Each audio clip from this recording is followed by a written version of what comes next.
Caros e caras internautas, é uma alegria enorme estar aqui mais uma vez com vocês, compartilhando, debatendo os problemas do Brasil de hoje. Você imaginar que em plena véspera da festa natalina, saber que existe milhares e milhares de internautas nos ouvindo, comentando o que temos, os nossos bate-papos, é só alegria. E esperamos continuar contando com o compartilhamento, com as curtições e com os comentários e com novas contribuições para os debates que virão. Agradecer também o vereador Guilherme Sampaio por nos ceder esse espaço maravilhoso, que é a Casa Vermelha, que fica aqui na Avenida da Universidade, 2197. Bom, o que nós vamos discutir é a espetacularização da mídia e sua repercussão nas redes sociais. Nós vamos discutir, mais especificamente, a violência da mulher contra a mulher nas redes sociais. Nós vamos discutir um fenômeno que tem se agravado de forma alarmante no período do desgoverno Temer, do Temer 3%, onde a violência nas redes sociais, nas agressões, se acirram de uma forma impressionante. E também discutir a reação das mulheres e de todos os parceiros na luta contra a violência nesse cenário de virilização, né, das agressões contra a mulher. Não tem sido incomum, no último período, agressões importantes nas redes sociais. Basta ver, no período da campanha de Lula presidente, as acusações, as agressões contra o povo nordestino. Nós assistimos também nas redes sociais agressões contra a companheira de Lula, até levá-la à morte. Então, essas questões precisam ser discutidas e, para isso, nós temos aqui, para debater, nossas colaboradoras, Fátima Bandeira e Martim Silva, que, a partir de agora, vai estar permanentemente com a gente aqui, que, aliás, é bom lembrar que nossa live anterior, que discutia a violência contra a mulher, contou com um alcance de 40 mil internautas e uma visualização em poucas horas de 11 mil e pouco internautas. É uma coisa maravilhosa e que só nos leva a agradecer também as colaboradoras aqui. E hoje temos a contribuição da Michele Meire, que também é uma companheira que vem na luta, na resistência, em defesa das mulheres e, sobretudo, das mulheres que trabalham, das mulheres que lutam, né? Das mulheres que resistem. Então, vamos começar a nossa discussão. Fátima, Martim, Michele, nós temos conhecimento, além das agressões que viralizam nas redes sociais, nós temos também a reação das mulheres a essas agressões. Uma delas é a Lei Lola. E eu queria que vocês se reportassem a ela, para a partir daí a gente discutir o conjunto de agressões às mulheres que vem repercutindo, que a gente precisa dar um basta a essas violências. Então, eu queria que vocês se reportassem um pouco sobre ela e qual a razão dela ter nascido. Quem começa? Quer começar, Martim? Pode começar. Não, então vou começar. É porque eu estou aqui no meio do caminho, né? Aí acaba ficando assim. Tá ótimo. Nós gostamos de falar pouco. Bem pouquinho. Não, mas eu vou começar, vou até começar por um episódio, não podia deixar de ser, envolvendo a presidenta Dilma. Porque essa agressão nas redes sociais, ela tem que ser analisada sob vários aspectos. Mas ela atinge níveis absolutamente inadmissíveis, né? Então, eu me lembro que quando a Dilma era presidenta, teve uma crise no abastecimento de combustível, um aumento no abastecimento de combustível, alguma coisa desse tipo, e houve uma postagem nas redes sociais do pior nível que se puder imaginar, que era a penetração de uma bomba de gasolina na própria presidenta, né? E esse episódio, ele foi muito emblemático, né?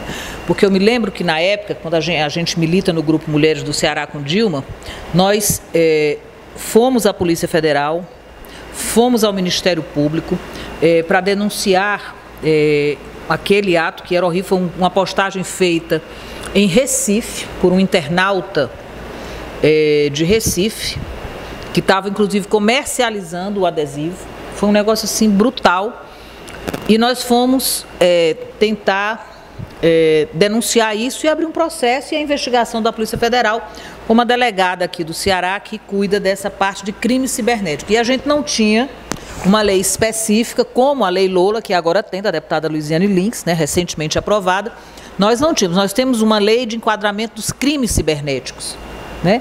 Mas acho que talvez, dependendo do delegado que estiver acompanhando, ele enquadra ou não, né, a questão da violência contra a mulher. No caso específico da Dilma, nós conseguimos fazer o registro.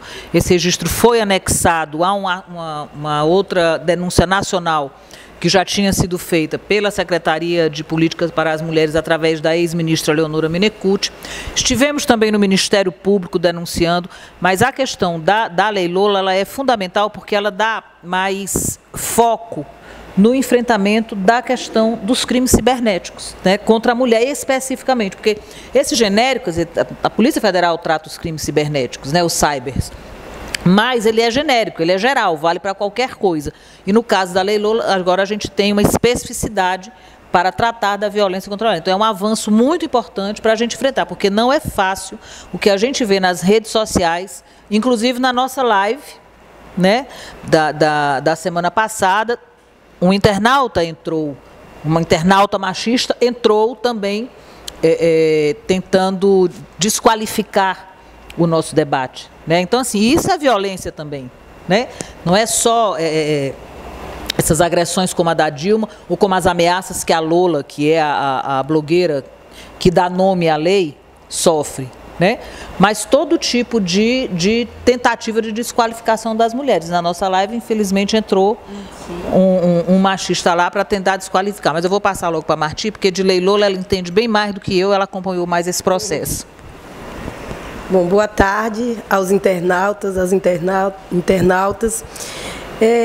Sobre essa questão de violência virtual contra as mulheres, na verdade isso se alastra, né? Mas desde que se popularizou, se universalizou o uso das redes sociais, isso tem sido uma constante, né? Esses fatos que foram citados pela Fátima Bandeira, mas tantos outros, e muitas vezes que atingem mulheres anônimas, mulheres, pessoas comuns, né?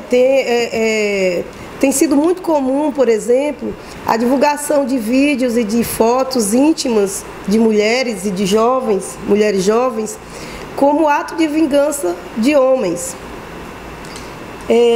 No caso da Lola, ela foi perseguida, né, virtualmente, sofreu fortes ameaças em função do pensamento que ela difundia nas suas publicações, no seu blog. Difunde ainda, né? E que difunde ainda. O mesmo aconteceu com a Maria Fro, um blog, né, da Maria Fro, e ela usa esse blog para divulgar lutas feministas, né, questões das lutas populares democráticas como um todo, e ela sofre muita ameaça, muita violência. Ser as redes sociais um meio de difusão de ameaças e de violência contra as mulheres é um aspecto, mas também, infelizmente, as redes sociais elas têm sido utilizadas para difundir todo tipo de preconceito, né? São inúmeras as questões, as manifestações de racismo, né? Foi citada aqui a questão das posições contra os nordestinos. E não são posições, não são falas, não são manifestações isoladas. Isso acontece, nós temos nas redes sociais, na internet, blogs especializados em propagar a violência contra as mulheres. Eu mesma fiz denúncia na Polícia Federal contra um blog oriundo do Rio Grande do Sul, em que os homens, os rapazes, ensinavam a estuprar meninas. Inclusive aquelas meninas que têm um comportamento mais livre, né? Aquelas meninas que têm posicionamentos mais autônomos. E esse blog, quando eu acessei a denúncia para a Polícia Federal, ele já tinha sofrido outras tantas milhares de denúncias também. Quer dizer, as redes sociais, no primeiro momento, porque ela dá a impressão do anonimato.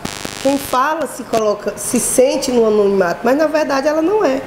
As pessoas que frequentam, que atuam nas redes sociais, elas todas são visíveis e localizáveis, né? É por isso que a Lei Lola, ela tende a ter muita eficiência. O que é que essa lei trata? Ela transfere a competência para a Polícia Federal dos crimes de violência de gênero cometidos via redes sociais, via internet. Isso é importante porque uma investigação pela Polícia Federal, ela tem uma série de qualificativos. Inclusive a possibilidade dela, porque ela se transforma numa questão nacional, não é? Ela não é uma questão local. A Lola do Ceará, Maria Flor de São Paulo, mas esse tipo de ameaça, ele transcende todo o território nacional.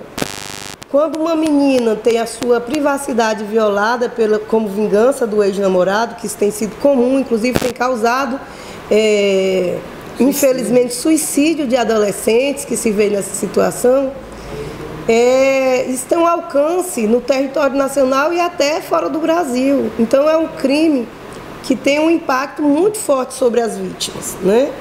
Sem falar de você receber uma ameaça que muitas vezes ela noção se ela está próxima fisicamente, se ela está distante, se ela vai se efetuar, né? Então ela tem, para as pessoas que sofrem esse tipo de violência, o impacto é muito forte. Então essa lei de iniciativa da Luiziane Lins, da deputada federal, é muito importante, porque inclusive ela traz um debate para a finalidade que nós queremos com as redes sociais. Nós queremos ampliar a comunicação, as relações sociais através dessa tecnologia, ou nós podemos simplesmente deixar que ela se transforme num instrumento de violência, né, de crescimento da violência, sobretudo da violência sobre as mulheres. Então eu acho que esse debate ele vai longe, porque nós temos outras formas também, não é só nas redes sociais, mas a própria mídia. Como é que a mídia trata a questão desse comportamento machista, desse comportamento racista? Como é que isso é tratado nos telejornais, né? Quando você vê uma mulher em situação de violência, como a mídia, que tipo de tratamento a mídia, em geral, dá para essa questão? Então, você considerar que é um espaço onde a violência também pode se alastrar e que precisa ser enfrentado, eu acho que é muito importante. Voltar aqui para a Leda, né? Eu estou aqui no meio, por isso que eu tô... Michele. Bem, boa noite a todas e a todos que estão aí nesse momento, também querendo mais informações, né? Eu acho importante, porque além de os programas virtuais, também ele traz informações que às vezes a gente acaba não tendo, porque o que a gente tem informações são mídias muito rápidas, né?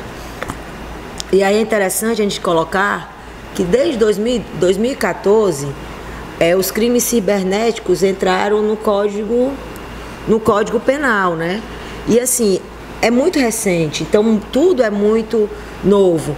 Na realidade, os crimes cibernéticos, existe a polícia civil no caso, deveria investigar, mas não tem equipamento suficiente. Por isso que quando a gente fala da Lei Lola, é que a especificidade da Polícia Federal é investigar tratados internacionais, os crimes que podem ser por meio de tratados internacionais. Isso é o que tem. A Polícia Federal, ela pega alguns dados, se caso seja terrorismo, que foi o caso da Lei Lola, da Lola, aliás, a professora Lola, ela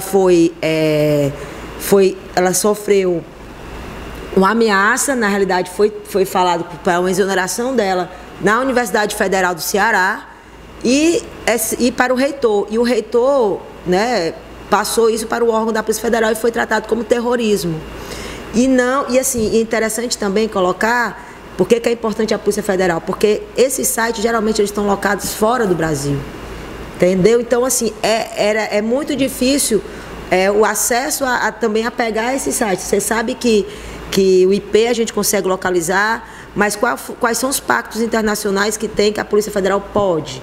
São a questão da criança e adolescente, que os crimes contra a pedofilia pode estar em qualquer lugar do mundo, a Polícia Federal investiga e acha pelos tratados internacionais, e agora a Lei Lola e os terrorismo, crimes de terrorismo, crime contra uma coisa, aí a Polícia Federal pode, que são os tratados internacionais que o Brasil assina.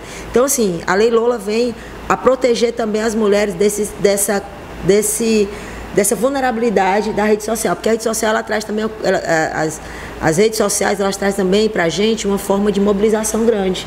Muitos dos movimentos que a gente, de resistência nosso, eles são divulgados na rede social. Então, ela também tem um papel fundamental de denúncia, né? Além de você também se esconder, mas também ela também pode ser um espaço de denúncia. Então, acho que é importante a gente colocar isso quando a gente coloca sobre as regularizações da própria mídia, da responsabilidade de quem joga coisas na internet, né? A lei também que é a lei lá da Carolina Dickmann, que ela ficou conhecida como lei Carolina Dickmann, de você acessar conteúdos em aparelho e sair e divulgar também, isso também já é uma lei e também já pode ser denunciado e tem que ser investigado pela Polícia Civil. Então isso também a gente precisa sempre saber quais são as informações para a gente divulgar essas informações e fortalecer. Agora a gente sabe do déficit que tem a polícia, principalmente a Polícia Civil, para investigar esse tipo de crime.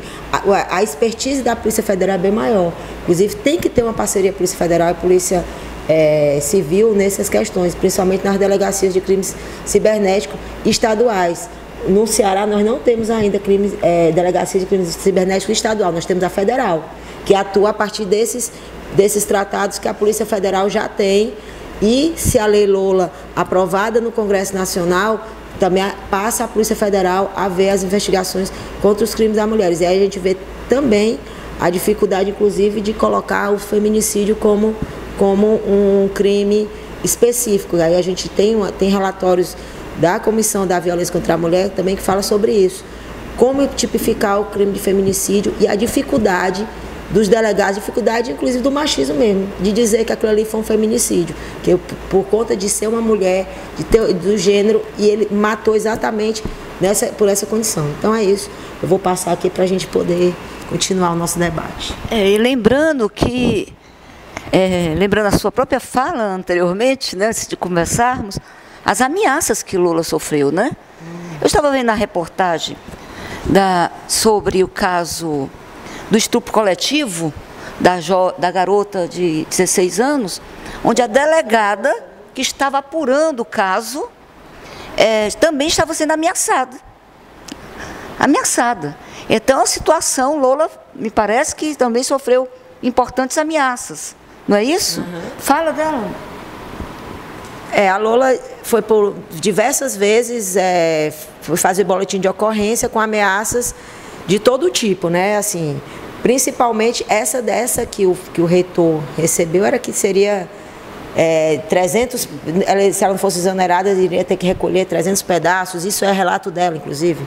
Então, eu não estou falando aqui uma coisa que seja de cunho íntimo e pessoal, ela já colocou isso em rede, eu estou repetindo aqui, porque também é importante a gente preservar as falas das pessoas quando é individual, mas isso é coletivo. Então, ela fez diversos BOs, e a Polícia Federal, inclusive o superintendente, falou exatamente isso que eu coloquei, que a Polícia Federal não poderia investigar o caso dela devido não ter nos tratados internacionais.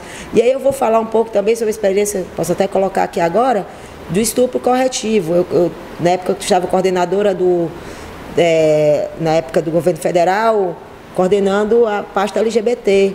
E aí a gente tinha muitas denúncias de pessoas que eram traficadas do Brasil, principalmente mulheres trans, travestis e transexuais que iam morar na Europa, e quando chegavam lá elas tiravam detinham o documento delas e tal, e elas não conseguiam voltar e ficavam com dívidas impagáveis, tendo que pagar, tipo...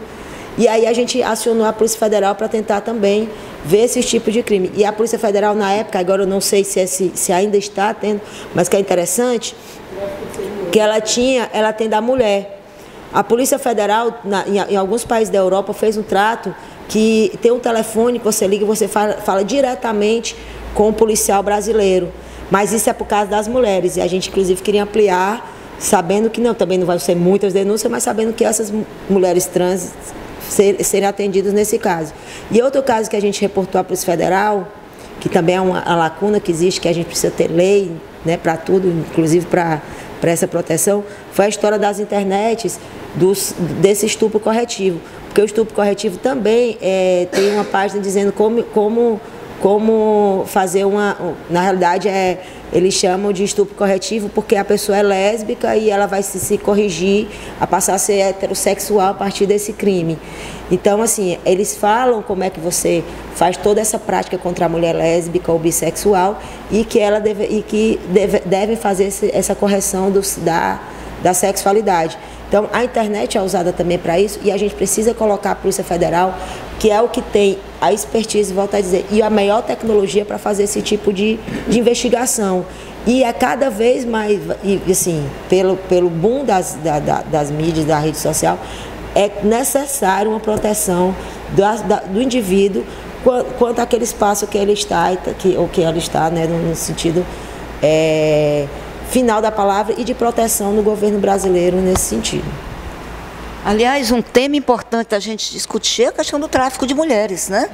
Porque não é coisa pequena. De seres humanos, porque não é de só seres mulher. humanos, de uma maneira geral, mas de mulheres em particular, não é coisa pequena.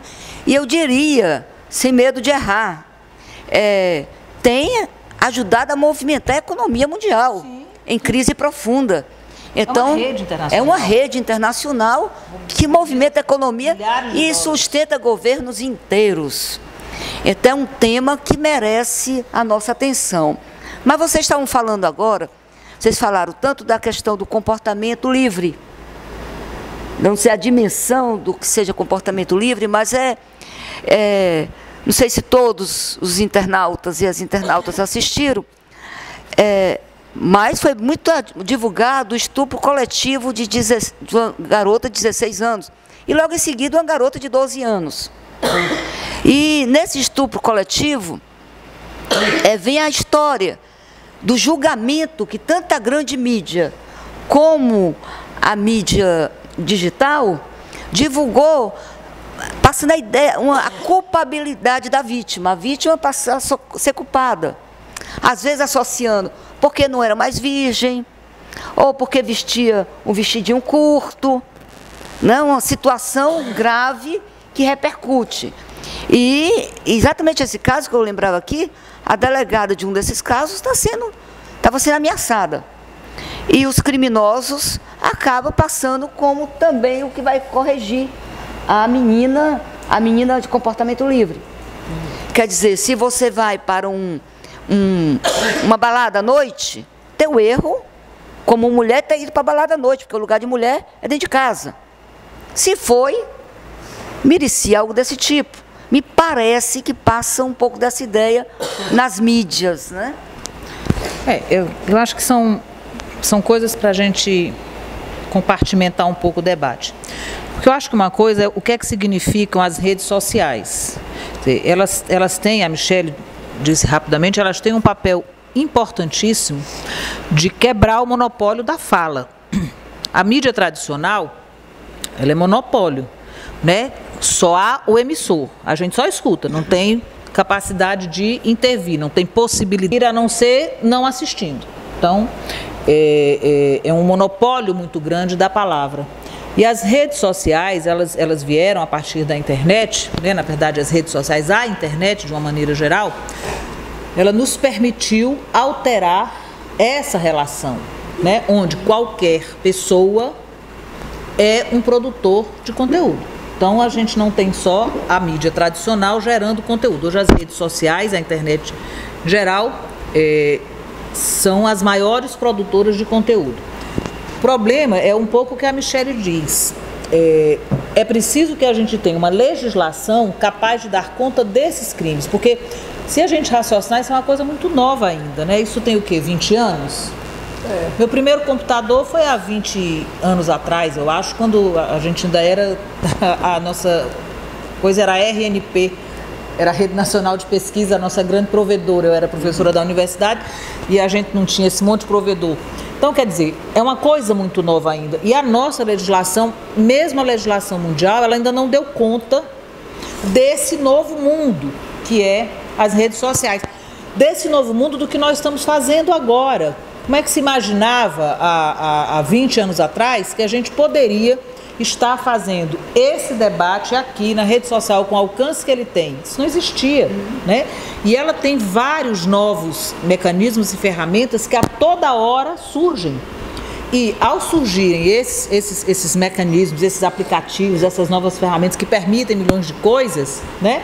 A legislação não consegue acompanhar a evolução disso. A legislação ela é sempre muito lenta, né? Eu não sou advogada, mas a gente percebe que a legislação ela é sempre muito lenta. Para você mudar uma legislação demora muito tempo. Ela está sempre atrás da sociedade, ela nunca está no mesmo pé, ela nunca está à frente, ela está sempre atrás das mudanças sociais, né? É como se ela ficasse correndo atrás. As coisas vão mudando e fica ali olhando, vendo o que acontece, né, para poder mudar. Então, a nossa legislação não é capaz de dar conta desse mundo novo. E é um mundo muito novo mesmo. E aí a gente só tem que ter esse cuidado de não culpabilizar a mídia social ou as redes sociais. Sim. Tá? Então, não é que elas não são ruins, ao contrário, elas são muito boas. Aliás, a nossa resistência ao golpe tem se dado fundamentalmente porque a gente tem acesso a esse tipo de comunicação, né? Quando você diz que nós tivemos, na live da semana passada, 11 mil visualizações, nós conseguimos falar para 11 mil pessoas. Então, isso é muito importante porque isso não existia. Se você imaginar que a tiragem de um jornal, como o Jornal O Povo, por exemplo, aqui do Ceará, se não me falha a memória, é de 21 mil exemplares, imagina o que é você, numa live que a gente faz com pouco recurso tecnológico. Em 50 minutos. Né? Em 50 minutos você atinge 11 mil pessoas, né? E de uma forma muito mais direta, né? Muito mais direta, né? Diferente de um processo da mídia tradicional de leitura de um jornal. Então, é bom que a gente deixe claro, as mídias sociais são muito importantes, é um avanço que a gente não pode perder. Há, inclusive, um movimento internacional para diminuir o poder das mídias da internet, sabe que está em discussão, né?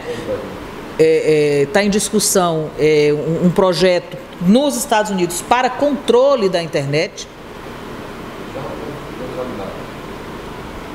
Então, é preciso que a gente tenha muito cuidado para não permitir que essas coisas aconteçam. A internet tem que continuar. Agora, tem todo um processo de educação e de adaptação da sociedade a essa nova realidade. E aí é isso que a gente tem que começar a discutir. O que é preciso? É preciso mudar as leis, é preciso que as leis garantam a nossa segurança, né? O caso da Lola, que foi ameaçada de morte, né? A Lola foi ameaçada de morte várias vezes, né? Então, assim, é preciso que haja, de fato, uma proteção, porque, como a Marta disse, essas pessoas são identificáveis. Embora a gente tenha os fakes, mas você identifica o IP de onde partiu aquela ameaça, né? E elas são recorrentes. Mas a gente tem que preservar aquilo que as redes sociais trouxeram de bom para nós, que foi a possibilidade da pluralidade da fala, da pluralidade de ideias. Martim?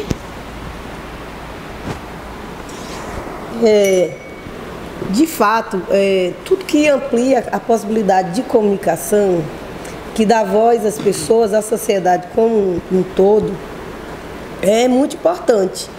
Né? Essa possibilidade da intervenção direta, da expressão, da livre expressão das pessoas pelas redes sociais é muito condizente com a democracia. Só o que é que tipo de fenômeno que nós temos hoje? Porque a rede social, ela não reprisa e ela não emite opiniões inexistentes. Na verdade, ela expressa a opinião comum da sociedade. Então, quando nós vimos racismo, machismo, violência, propagação de crimes nas redes sociais, são produtos que estão acontecendo concretamente na vida real. Essa é uma questão. E é evidente que, como ela se utiliza, esse tipo de expressão criminosa, violenta, ameaçadora, racista, acontece num ambiente virtual, é necessário que haja legislação específica para isso, né? Eu vou aqui contemporizar com a Fátima e dizer que, ainda bem que a lei vem depois dos fatos. Isso é o fenômeno mais genuíno do direito. A lei, ela só pode vir depois dos fatos para ela não ser autoritária, ela não ser ditatorial, porque uma lei não dita comportamentos. Ela reflete realidades já acontecidas, né, na vida real. Por isso que a lei que trata dos crimes cibernéticos, a lei Lola, outras leis que virão, elas só irão surgir depois que essa experiência social tiver acontecido na prática, né? O processo legislativo, ele tem que refletir demandas da sociedade. A lei Lola, ela reflete uma demanda das mulheres por dignidade, por respeito, por segurança na internet. Como a lei dos crimes cibernéticos. Não havia prática de crime cibernético porque não havia ambiente cibernético, né? Sim.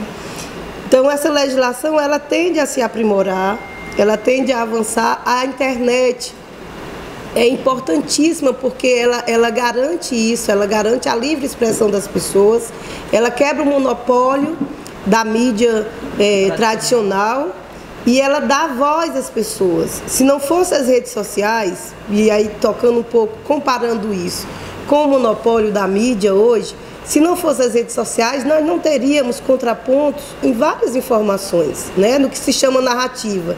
A rede social, as redes sociais, aliás, ela cria a possibilidade de várias e diversas narrativas, né? Não de diversas verdades, porque essa questão da mídia tradicional, ela traz versões, muitas vezes não são versões da vida real. Por exemplo, qual é o tratamento que a mídia geral, monopolizada, dá em relação à política? A reforma trabalhista é invisibilizada, a reforma previdenciária, da Previdência Social, é tratada como ponto positivo para a nossa economia. A redução das garantias democráticas não são veiculadas, né, como experiências da vida real, mas a gente percebe tudo isso nas redes sociais. A gente percebe isso na mídia livre, a gente percebe isso nas opiniões que são emitidas por grupos ou por indivíduos. Então, as redes sociais, a internet em particular, é um ambiente absolutamente saudável e necessário para a democracia e para o exercício da livre expressão. Agora, como tudo que é produto humano, que é produto social e que reflete a opinião comum da sociedade, é claro que ela traz essa carga de violência, de preconceito, de racismo. Como nós combatemos isso no mundo real, nós precisamos combater isso também no mundo virtual, né? Porque quando uma pessoa vai para a internet e diz que uma criança negra é feia como uma macaca e degrada a personalidade dessa criança, ela está dando a opinião que ela tem na vida real, né? Quando o homem vai para a internet e cria blogs de violência contra as mulheres, ele está, na verdade, praticando a opinião e realizando a ideia que ele tem na vida real. Eu digo isso porque para a gente não construir a falsa ideia de que o mundo virtual não é o mundo real. O mundo virtual, ele é o mundo real e ele expressa essas opiniões que são reais, né? E que nós precisamos usar as redes sociais para o bem da humanidade, né? É um ambiente de livre expressão, mas também a democracia, ela não convive com a falta de dignidade e nem com a violência. Essa questão de que tudo é livre opinião, que inclusive tem algumas decisões judiciais questionáveis, de dizer que determinadas opiniões dadas na internet, mesmo que ela seja racista, mesmo que ela seja pratique a discriminação, a pessoa está exercendo a livre expressão. Isso não é verdade. A livre expressão ela é assegurada até o momento em que ela viola a dignidade da pessoa. Em qualquer aspecto, quando se há essa quebra da dignidade, essa quebra do respeito à outra pessoa, ou mesmo da violência, já não se trata mais de democracia nem de livre expressão, né? Já se trata de uma prática que precisa ser reprimida. A sensação que às vezes eu tenho é assim, o que acontece a partir das redes sociais é que a dimensão que isso toma a partir da possibilidade do compartilhamento dessas posições. Porque quando a gente não tinha as redes sociais, essas coisas aconteciam do mesmo jeito, né? Era assim, você estava aqui numa roda, de repente alguém soltava uma piada contra a mulher, contra negro, mas ficava ali na roda, né? Não saía. Hoje, você, em vez de contar na sua roda de amigos no bar, você conta na sua roda de Facebook, no seu grupo. Essa é a única diferença, né? Mas essa violência, ela existia, ela era manifestada, ela não repercutia com o impacto que tem hoje, porque a gente não tinha a possibilidade das redes sociais de disseminação desses conteúdos preconceituosos, né? Então, com as redes sociais, aquilo que eu fazia no meu grupinho de amigos fechado, eu faço no meu grupo das redes sociais, talvez até com essa lógica, assim, eu estou aqui entre amigos, né? Porque eu falava na roda de amigos, cansei de ouvir em eventos sociais, as coisas, fecha aí o ouvido, Fátima, porque iam falar alguma coisa contra uma mulher, uma piada de mau gosto, como sempre teve, né? Cansava, dizia, fecha aí o ouvido, aí ia sair uma piada de mau gosto, ou contra negros, que também é uma coisa extremamente comum, ou contra LGBTs, que também é extremamente comum, né? Mas agora, com as redes sociais, as pessoas, aquilo que falavam nos seus grupos, falam agora para os grupos da internet. Mas a postura do preconceito é a mesma, ele não aumentou, ele não diminuiu, ele apenas tomou uma dimensão maior diante da possibilidade dessa divulgação, né? Mas como a gente ia tratar um pouco desse assunto, eu trouxe alguns dados sobre a questão da participação das mulheres nas redes sociais, né? Porque a gente ia conversar sobre isso, eu me lembrei de dar uma olhada. Olha, 58% das mulheres consomem notícias via mídias sociais, em comparação com 42% dos homens. Eu achei isso muito interessante, né? 32% das mulheres usam tablets PCs para mídias sociais contra 20% dos homens. 76% das mulheres têm uso online do Facebook contra 66% dos homens. A única rede que é neutra do ponto de vista de gênero é o Twitter, que tem 18% de mulheres e 17% de homens, né? E 30% das mulheres acessam as mídias sociais várias vezes por dia, em comparação com 26% dos homens. Então, eu achei muito interessante, quer dizer, nós estamos direto nas redes sociais, nas mídias sociais. A mulher encontrou ali, na minha leitura rápida sobre isso, um espaço de expressão que ela não tinha. E agora a gente também, né, encontrou esse espaço para colocar as nossas ideias. E isso é muito importante, que a gente tenha ocupado esse espaço, né? Porque a gente nunca teve voz e as redes sociais nos possibilitaram, nos deram voz, talvez por isso que é maior o número de mulheres do que de homens na interação com as redes sociais. Isso me chamou muita atenção e eu fiquei pensando, por que será que são as mulheres que mais utilizam, que mais usam as redes sociais, né? Eu acho que e aí a primeira coisa que me conhece, finalmente nós tivemos um espaço de voz que nós não tínhamos, né? E que tragam os homens, né? E que tragam os homens para ouvir alguma coisa. Vocês falaram uma coisa e eu quero passar em seguida para a Michele.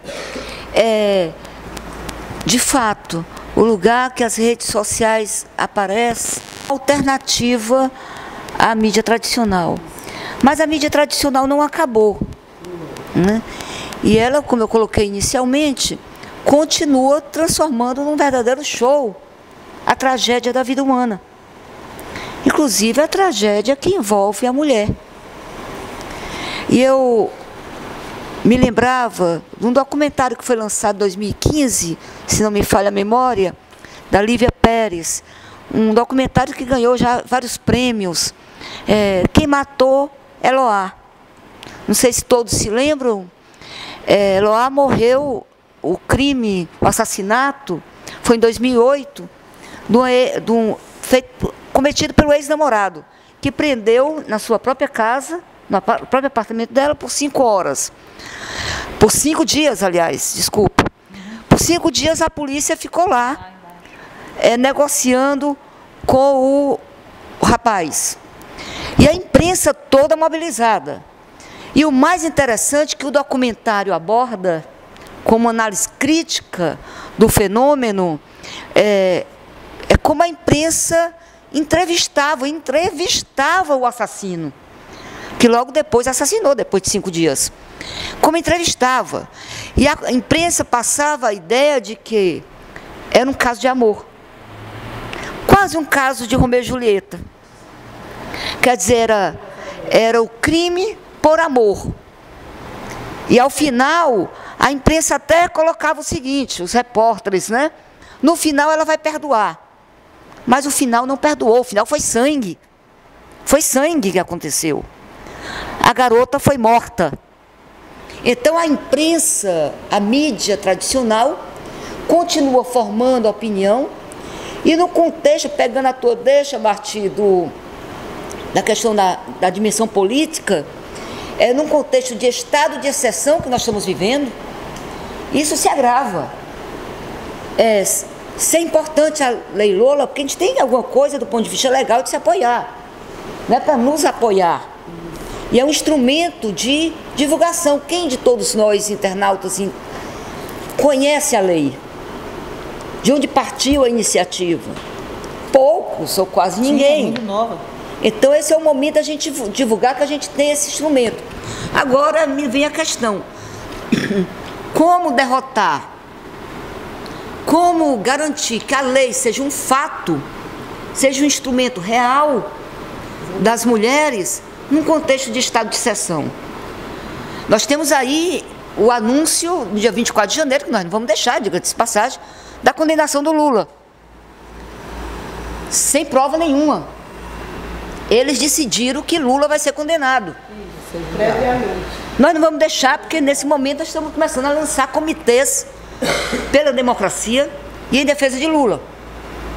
Mas nós estamos em estado de exceção, onde a lei, o próprio poder judiciário é o golpista. Lembrando que o Brasil ainda tem aquele fenômeno, né? Tem lei que pega e tem lei que não pega. Então, fazer valer a Lei Lola, como impedir que o Código Penal sobre o feminicídio não seja revisto, uma conquista do governo encabeçado pelo PT, de Dilma Rousseff, não seja revogado. Então, como a gente combater, fazer com que a lei, uma conquista nossa, se efetive na articulada luta contra o estado de exceção que se instala no país.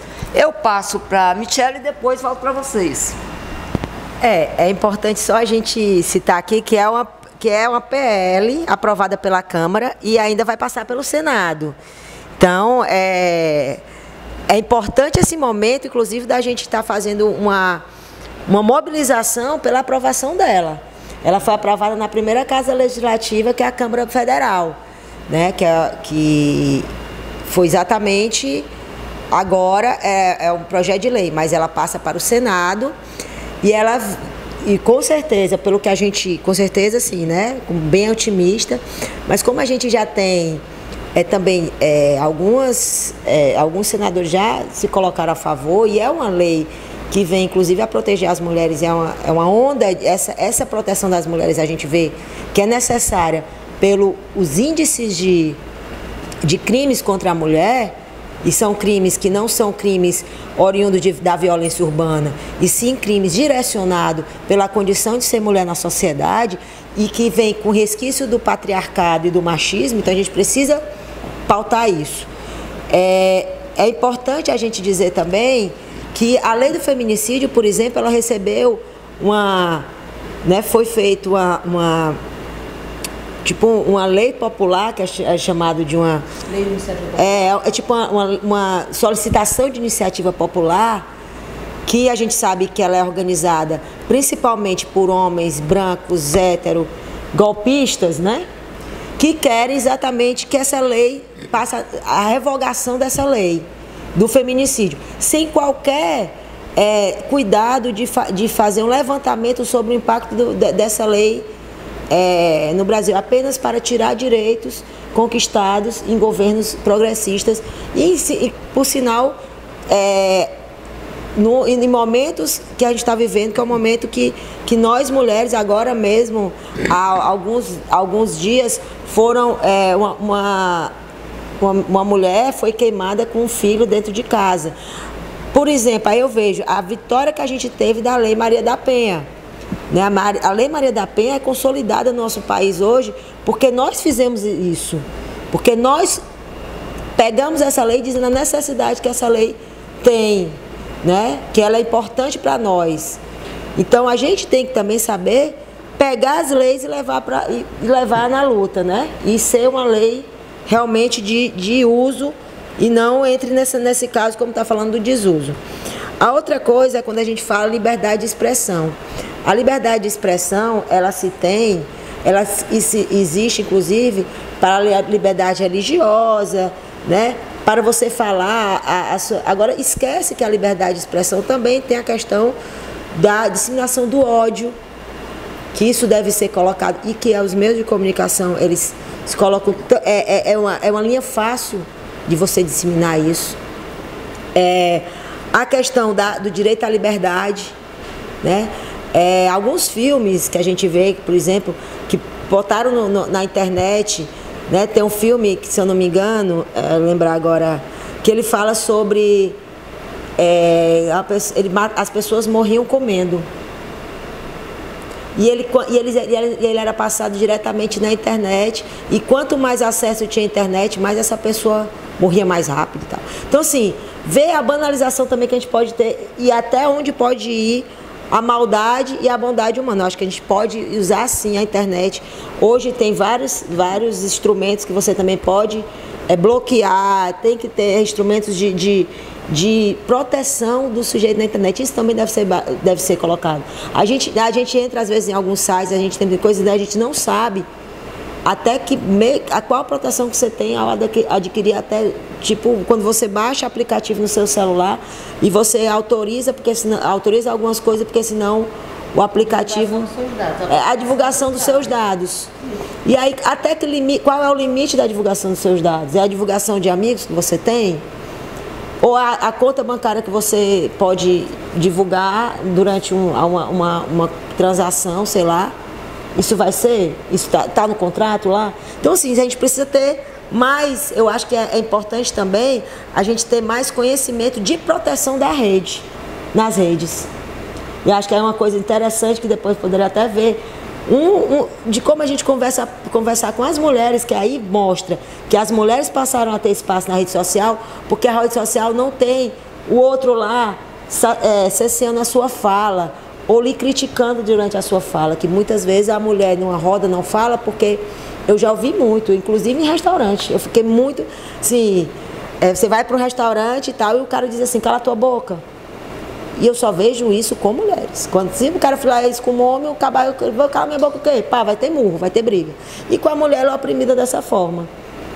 Né? Então, assim, como a internet também entra, como as redes sociais entram na vida das mulheres, e como as mulheres também têm acesso, e aí é uma pesquisa, como as mulheres também têm acesso à proteção dentro da rede social. Porque muitas vezes a gente acaba tendo aquele instrumento e vai entrando, né, vai se conectando e tal, e de repente você não sabe como é que aquilo ali, até onde isso vai dar.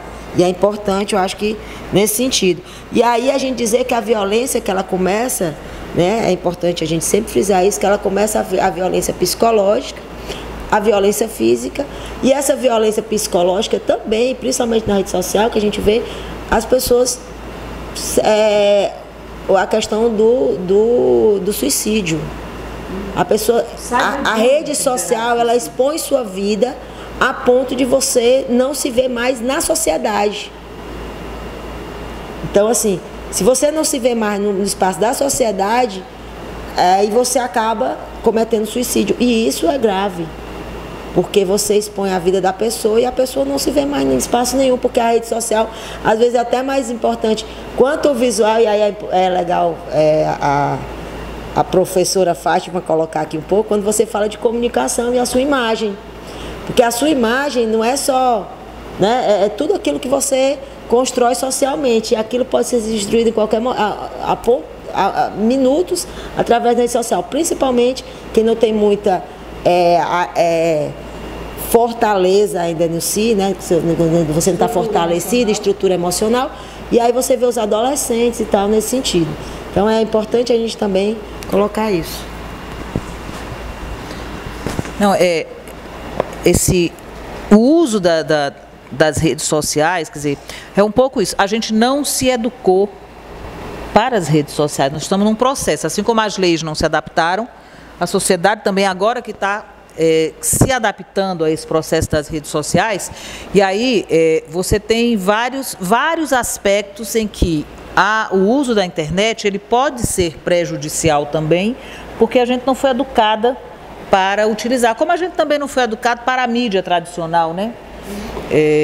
Nós nunca tivemos formação para compreender a mídia tradicional, assim como nós não temos formação para compreender as novas mídias, as redes sociais, né, que são as novas mídias dessa pluralidade.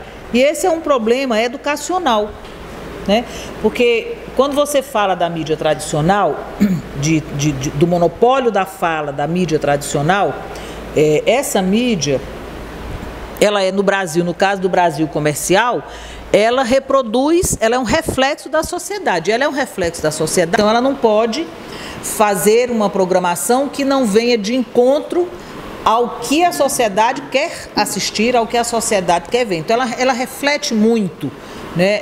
Ela é muito conservadora nesse sentido, porque ela não avança, ela consolida uma realidade social, ela não procura alterar. E nas escolas, nós não somos educados para compreender o papel dos meios de comunicação. Não existe essa discussão na educação, assim, como o aluno, assim como a gente alfabetiza para aprender a ler, olha, a leitura, o livro é um meio de comunicação. E eu ensino as crianças a ler, mas eu não ensino a ler o meio audiovisual, que é a mídia tradicional. Então, nós não preparamos, não fazemos reflexões na escola para aprendermos a ler e interpretar os meios de comunicação. Isso vale para os meios tradicionais e vale para as novas mídias. Nós somos educados em quê nas novas mídias? Apenas a utilizar as ferramentas. Você vai para a aula de informática na escola, o que é que as crianças aprendem na aula de informática? A operar. Elas não aprendem a refletir sobre. Eu ensino na escola a operar o computador. Isso não leva um processo de reflexão sobre essa mídia. E aí eu não digo a você, não educo você para interferir naquele processo, né? Então, desde pequena a criança aprende a operar, mas ela não aprende a refletir sobre.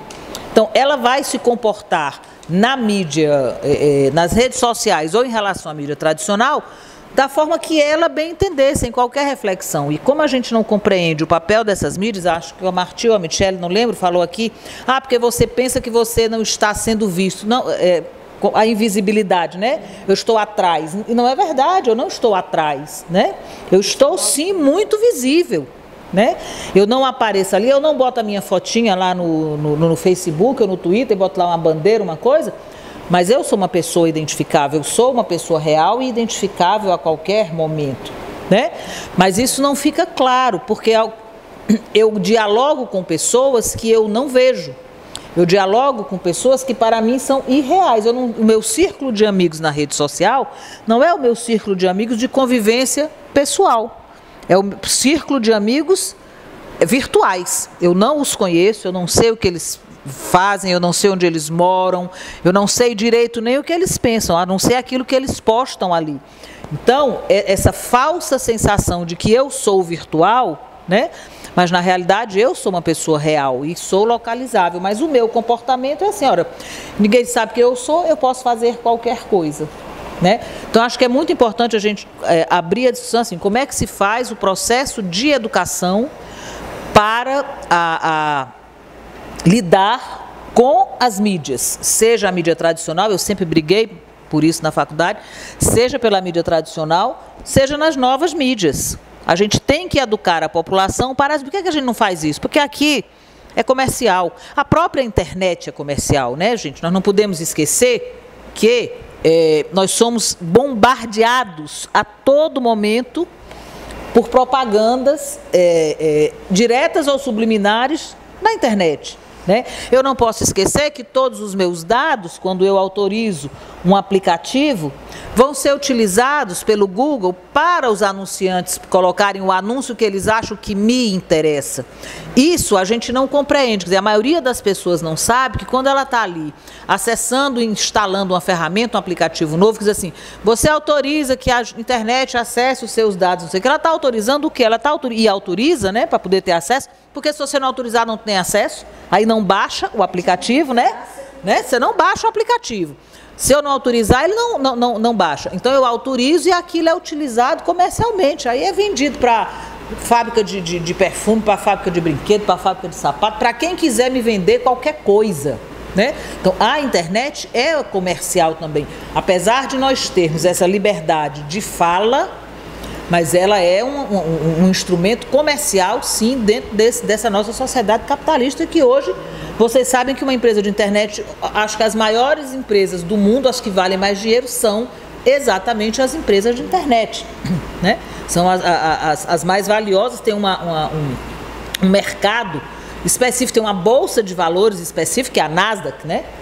Onde se comercializa exclusivamente ações das empresas de internet. Então, é um espaço comercial muito forte. E nada disso é dito para nós, né? Ela entra muito ingenuamente. É muito bom, eu estou aqui no meu smartphone, legal, né?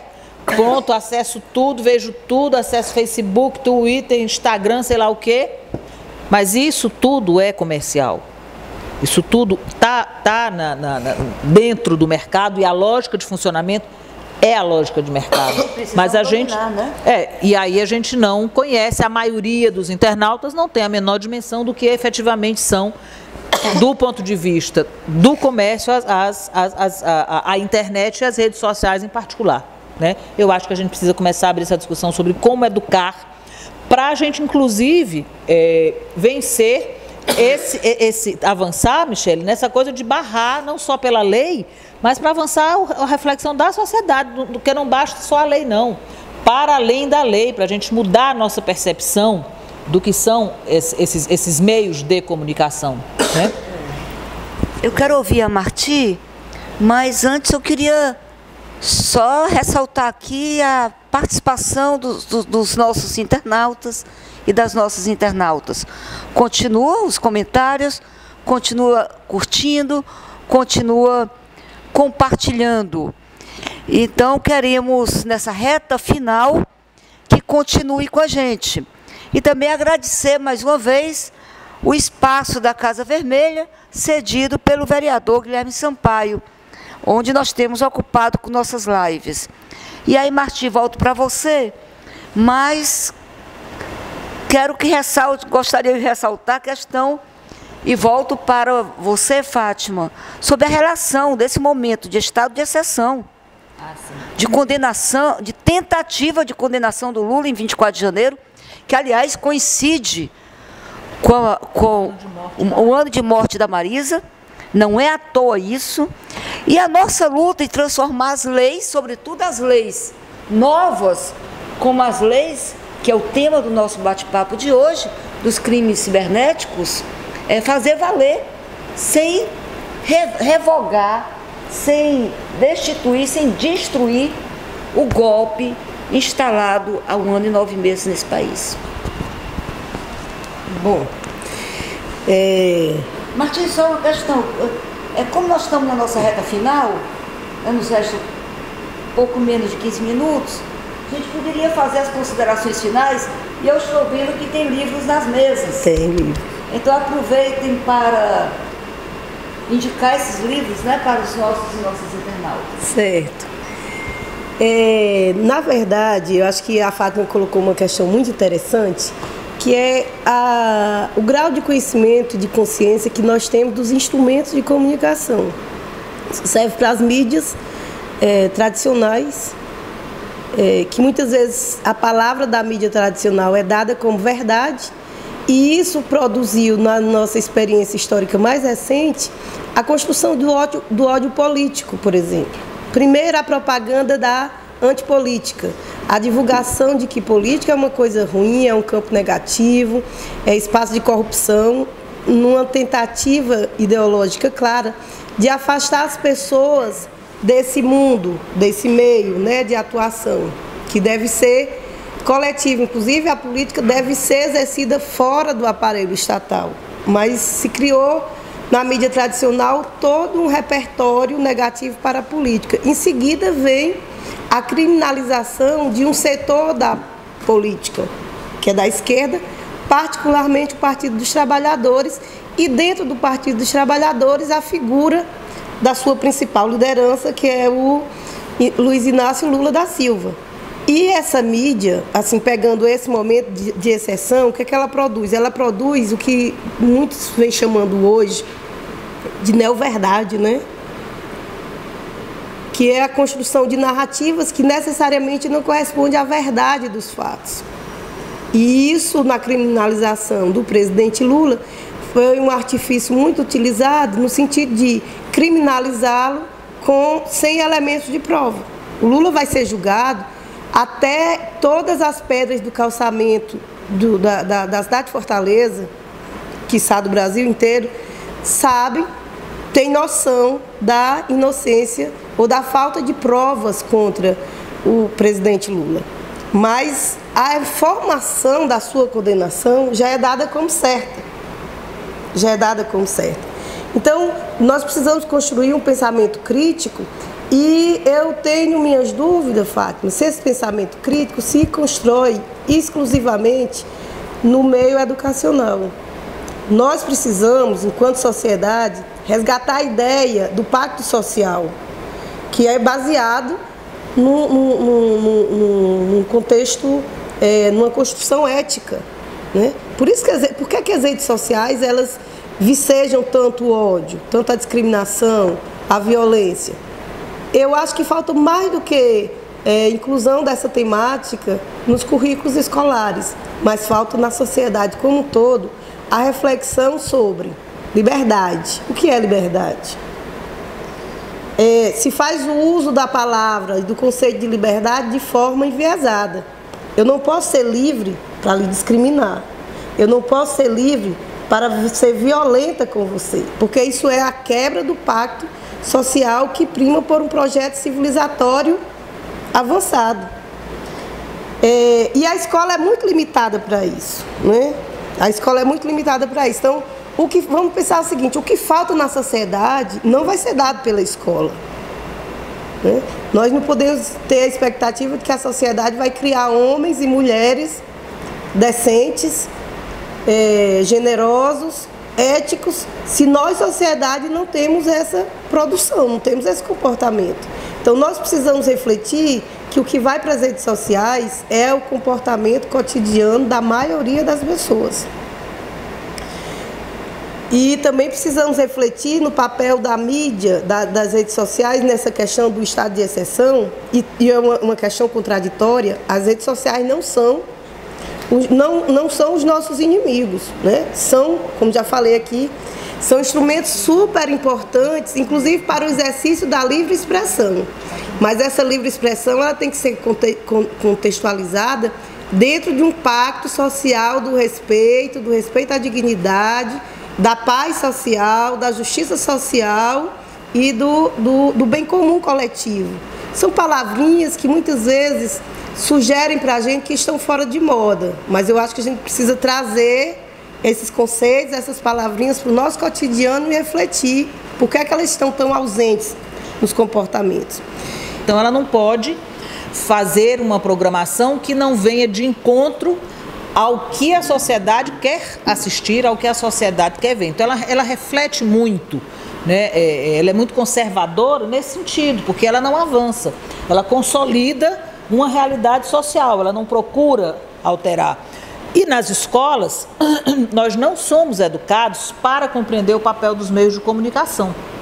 Não existe essa discussão na educação, assim, como o aluno, assim como a gente alfabetiza para aprender a ler, olha, a leitura, o livro é um meio de comunicação.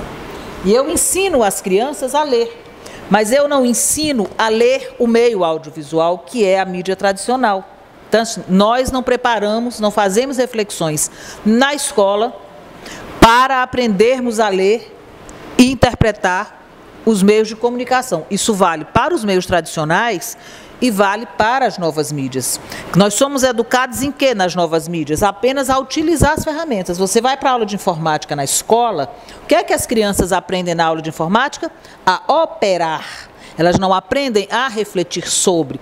Eu ensino na escola a operar o computador. Isso não leva um processo de reflexão sobre essa mídia. Aí eu não digo a você, não educo você para interferir naquele processo, né? Então, desde pequena a criança aprende a operar, mas ela não aprende a refletir sobre. Então, ela vai se comportar na mídia, nas redes sociais ou em relação à mídia tradicional, da forma que ela bem entender, sem qualquer reflexão. E como a gente não compreende o papel dessas mídias, acho que o Marti ou a Michele, não lembro, falou aqui, porque você pensa que você não está sendo visto. Não, a invisibilidade, né? Eu estou atrás. E não é verdade, eu não estou atrás, né? Eu estou, sim, muito visível, né? Eu não apareço ali, eu não boto a minha fotinha lá no Facebook ou no Twitter, boto lá uma bandeira, uma coisa, mas eu sou uma pessoa identificável, eu sou uma pessoa real e identificável a qualquer momento, né? Mas isso não fica claro, porque eu dialogo com pessoas que eu não vejo. Eu dialogo com pessoas que para mim são irreais. O meu círculo de amigos na rede social não é o meu círculo de amigos de convivência pessoal.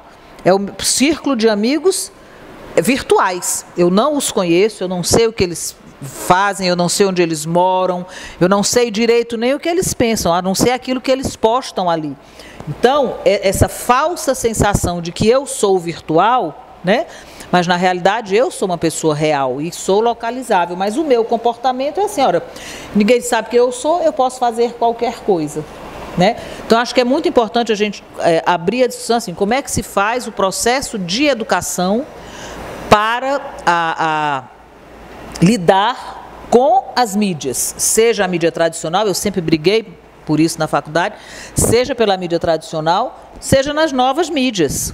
A gente tem que educar a população para... Por que a gente não faz isso? Porque aqui é comercial. A própria internet é comercial, né, gente? Nós não podemos esquecer que nós somos bombardeados a todo momento por propagandas diretas ou subliminares na internet, né? Eu não posso esquecer que todos os meus dados, quando eu autorizo um aplicativo, vão ser utilizados pelo Google para os anunciantes colocarem o anúncio que eles acham que me interessa.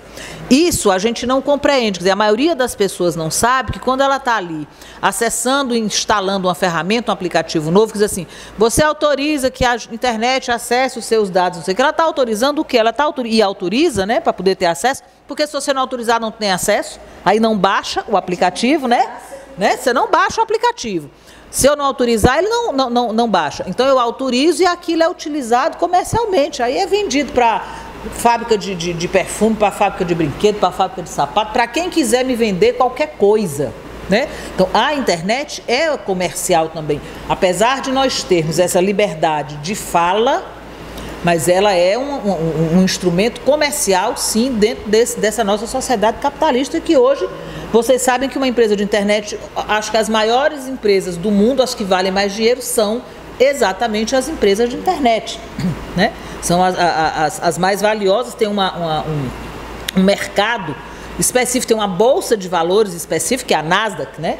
Onde se comercializa exclusivamente ações das empresas de internet. Então, é um espaço comercial muito forte. E nada disso é dito para nós, né? Ela entra muito ingenuamente. É muito bom, eu estou aqui no meu smartphone, legal, né? Pronto, acesso tudo, vejo tudo, acesso Facebook, Twitter, Instagram, sei lá o quê. Mas isso tudo é comercial. Isso tudo está dentro do mercado, e a lógica de funcionamento é a lógica de mercado. Mas a gente e aí a gente não conhece, a maioria dos internautas não tem a menor dimensão do que efetivamente são, do ponto de vista do comércio, a internet e as redes sociais em particular, né? Eu acho que a gente precisa começar a abrir essa discussão sobre como educar, para a gente, inclusive, vencer avançar, Michele, nessa coisa de barrar, não só pela lei, mas para avançar a reflexão da sociedade, do que não basta só a lei, não. Para além da lei, para a gente mudar a nossa percepção do que são esses meios de comunicação, né? Eu quero ouvir a Marti, mas antes eu queria só ressaltar aqui a participação dos nossos internautas e das nossas internautas. Continua os comentários, continua curtindo, continua compartilhando. Então, queremos, nessa reta final, que continue com a gente. E também agradecer, mais uma vez, o espaço da Casa Vermelha, cedido pelo vereador Guilherme Sampaio, onde nós temos ocupado com nossas lives. E aí, Marti, volto para você, mas gostaria de ressaltar a questão, e volto para você, Fátima, sobre a relação desse momento de estado de exceção, de condenação, de tentativa de condenação do Lula em 24 de janeiro, que, aliás, coincide com o ano de morte da Marisa, não é à toa isso, e a nossa luta em transformar as leis, sobretudo as leis novas, como as leis, que é o tema do nosso bate-papo de hoje, dos crimes cibernéticos, é fazer valer, sem revogar, sem destituir, sem destruir o golpe instalado há 1 ano e 9 meses nesse país. Bom, Martins, só uma questão. Como nós estamos na nossa reta final, nos resta pouco menos de 15 minutos, a gente poderia fazer as considerações finais, e eu estou vendo que tem livros nas mesas. Tem livro. Então aproveitem para indicar esses livros, né, para os nossos e nossas internautas. Certo. Na verdade, eu acho que a Fátima colocou uma questão muito interessante, que é o grau de conhecimento, de consciência que nós temos dos instrumentos de comunicação. Isso serve para as mídias tradicionais, que muitas vezes a palavra da mídia tradicional é dada como verdade, e isso produziu, na nossa experiência histórica mais recente, a construção do ódio político, por exemplo. Primeiro, a propaganda da antipolítica, a divulgação de que política é uma coisa ruim, é um campo negativo, é espaço de corrupção, numa tentativa ideológica clara de afastar as pessoas desse mundo, desse meio, né, de atuação, que deve ser coletivo. Inclusive, a política deve ser exercida fora do aparelho estatal, mas se criou na mídia tradicional todo um repertório negativo para a política. Em seguida vem a criminalização de um setor da política, que é da esquerda, particularmente o Partido dos Trabalhadores, e dentro do Partido dos Trabalhadores a figura da sua principal liderança, que é o Luiz Inácio Lula da Silva. E essa mídia, assim, pegando esse momento de exceção, o que é que ela produz? Ela produz o que muitos vêm chamando hoje de neoverdade, né? Que é a construção de narrativas que necessariamente não correspondem à verdade dos fatos. E isso, na criminalização do presidente Lula, foi um artifício muito utilizado no sentido de criminalizá-lo sem elementos de prova. O Lula vai ser julgado até todas as pedras do calçamento da cidade de Fortaleza, quiçá do Brasil inteiro, sabem, têm noção da inocência ou da falta de provas contra o presidente Lula. Mas a informação da sua condenação já é dada como certa. Já é dada como certa. Então, nós precisamos construir um pensamento crítico, e eu tenho minhas dúvidas, Fátima, se esse pensamento crítico se constrói exclusivamente no meio educacional. Nós precisamos, enquanto sociedade, resgatar a ideia do pacto social, que é baseado num contexto, numa construção ética, né? Por que as redes sociais elas vicejam tanto o ódio, tanto a discriminação, a violência? Eu acho que falta mais do que inclusão dessa temática nos currículos escolares, mas falta na sociedade como um todo a reflexão sobre liberdade. O que é liberdade? Se faz o uso da palavra e do conceito de liberdade de forma enviesada. Eu não posso ser livre para lhe discriminar. Eu não posso ser livre para ser violenta com você, porque isso é a quebra do pacto social que prima por um projeto civilizatório avançado. E a escola é muito limitada para isso, né?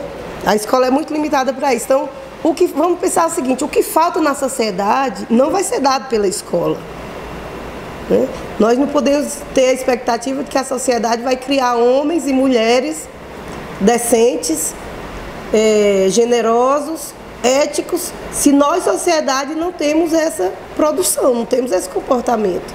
Então, nós precisamos refletir que o que vai para as redes sociais é o comportamento cotidiano da maioria das pessoas. E também precisamos refletir no papel da mídia, das redes sociais, nessa questão do estado de exceção, e é uma questão contraditória. As redes sociais não são os nossos inimigos, né? São, como já falei aqui, são instrumentos super importantes, inclusive para o exercício da livre expressão. Mas essa livre expressão ela tem que ser contextualizada dentro de um pacto social do respeito à dignidade, da paz social, da justiça social e do bem comum coletivo. São palavrinhas que muitas vezes sugerem para a gente que estão fora de moda, mas eu acho que a gente precisa trazer esses conceitos, essas palavrinhas para o nosso cotidiano e refletir por que é que elas estão tão ausentes nos comportamentos. São, como esse que nós estamos vivendo, essa pseudo-liberdade de expressão que faz com que cada um seja um juiz, independente de provas, ou que deixa a mídia tradicional também muito livre, porque também há uma outra questão no Brasil. Nós não temos aqui uma legislação que dê o controle social para o que a mídia divulga. Então, isso deixa essa mídia muito livre, inclusive para processos de difamação. O Lula e a família dele sofrem um processo já há décadas de difamação. E hoje nós vemos o resultado disso. São revistas semanais, né? São revistas semanais que trazem constantemente informações inverídicas, falsas, né? Baseadas em fatos nenhum. Eu não vou citar o nome da revista, porque eu acho tão indigno. E essa revista ela precisa ser escondida, mas ela circula com uma facilidade, ela está em todos os consultórios, ela está em todos os táxis, ela está no supermercado semanalmente com suas capas difamatórias. Isso também é mídia, né? Isso também é mídia, isso também é um meio de divulgação. Então, o estado de exceção que nós vivemos hoje, ele se construiu, o nosso golpe foi midiático, e ele se sustenta e vem se reproduzindo também por esse meio, né? E só pegando aqui um outro ponto, o fato do julgamento do presidente Lula ser no dia do aniversário da morte, isso aí é uma coisa do estado de exceção que ele prima pela total negação da dignidade da pessoa, no caso a pessoa do acusado, Lula. Porque é o seguinte, utiliza um elemento de humilhação. Porque certamente será um dia de luto para o Lula e para toda a família. E, no entanto, ele estará, né, respondendo, sendo julgado nessa data. Poderia ser, até porque réus anteriores, processos muito mais antigos do que o presidente Lula, não entraram na pauta do julgamento. Aí há, inclusive, um desrespeito à cronologia dos julgamentos judiciais, né? E isso a mídia não divulga, pelo contrário, ela reforça, vai ser um grande espetáculo, da mesma forma como foi o espetáculo da morte da Eloá. né? Se a gente for fazer um gancho, como essa mídia ela é espetacularizante, como ela se aproveita da produção desse sentimento, né? Dessa catarse coletiva sobre a violência, sobre a ideia de um Estado penal condenatório. E, enfim, esse debate ele é muito interessante, ele é profundo e ele não se esgota, né? Nós precisamos tratar disso o tempo todo, na escola, fora da escola, mas principalmente essa questão do que se diz, o que eu reverbero para a minha vizinha, tem o mesmo conteúdo ideológico e ético do que eu posso reverberar nas redes sociais. Então nós precisamos refletir como é que eu me coloco como pessoa nessas relações sociais, né? Do que me serve a palavra, a livre expressão. Eu acho que ela é defensável, aliás, é uma bandeira histórica da democracia, mas ela precisa estar orientada por uma ideia ética de respeito ao outro, à outra pessoa, e de, sobretudo, esse valor que não é um valor jurídico, é um valor ético fundamental das relações sociais na contemporaneidade, que é a dignidade da pessoa humana. Agora, para encerrar minhas considerações finais, agradecer e dizer para os internautas e as internautas que continuem nos acessando, que participem, que vejam o nosso debate, que comentem, né? Os comentários têm sido muito ricos e interessantes. E eu trouxe aqui o livro da semana, uma literatura muito interessante. Hibisco Roxo.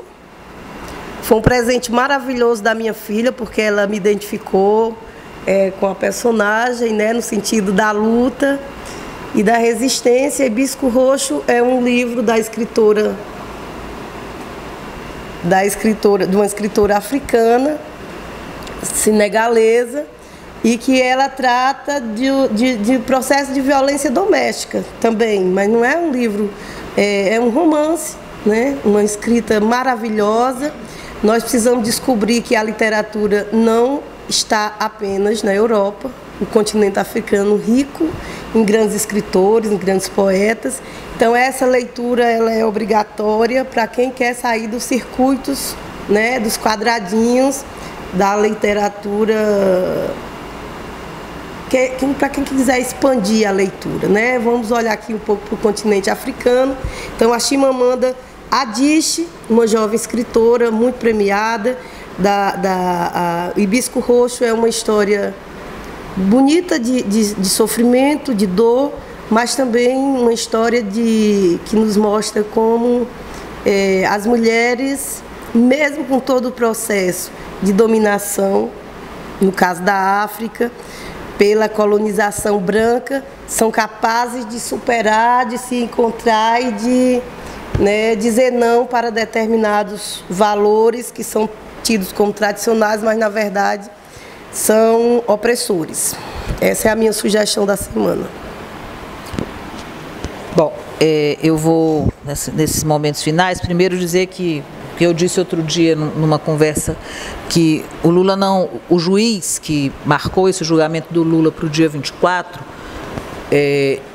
tem um grau de crueldade inimaginável. Isso para mim não é justiça. Quando você é cruel com o outro, você não tá fazendo justiça, você está cometendo uma crueldade.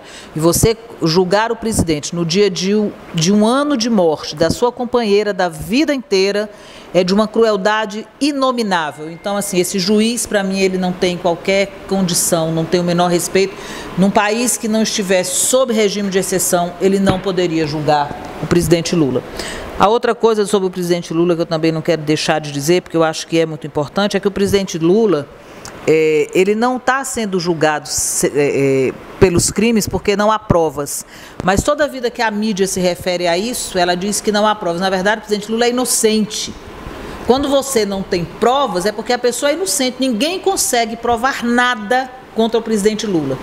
E ao invés de dizer que o presidente Lula é inocente, a narrativa que se constrói não há provas, como se, não havendo provas, ele fosse culpado, mas eu não consegui foi provar. Então essa é a narrativa que se tenta construir em relação ao presidente Lula, quando na verdade ele é inocente em todo esse processo, é uma perseguição política, e a gente sabe muito bem por que é que o Lula está sendo perseguido dessa maneira, porque foi sempre perseguido, né, desde o início da sua vida política. O Lula foi preso no regime militar, né, quando defendia os direitos dos metalúrgicos. Então, assim, é todo um processo que esse homem, que é assim, um ser profundamente iluminado, resistente, sobrevive a tudo que é feito contra ele em todo momento. Então, assim, acho que não dá, porque todos nós estamos muito chocados com esse julgamento no dia 24, e a hashtag é Ocupa Porto Alegre, viu, gente?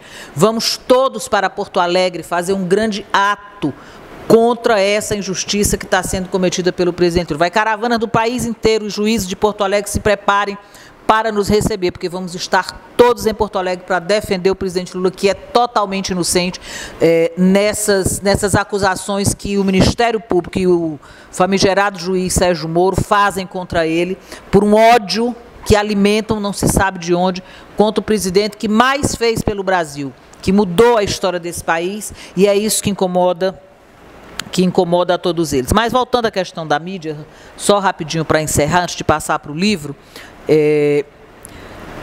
esse processo de educação da mídia, porque ele é fundamental. Na universidade, os alunos do curso de Comunicação Social fazem várias cadeiras para entender o que é a mídia. São várias e várias cadeiras para entender o que é a mídia, né? Quer dizer, mas isso é privilégio de quem vai fazer a faculdade de comunicação. Isso tem que estar nos nossos currículos escolares como processo de alfabetização para os meios de comunicação, para as pessoas entenderem o que são esses meios de comunicação, como é que eles funcionam, né?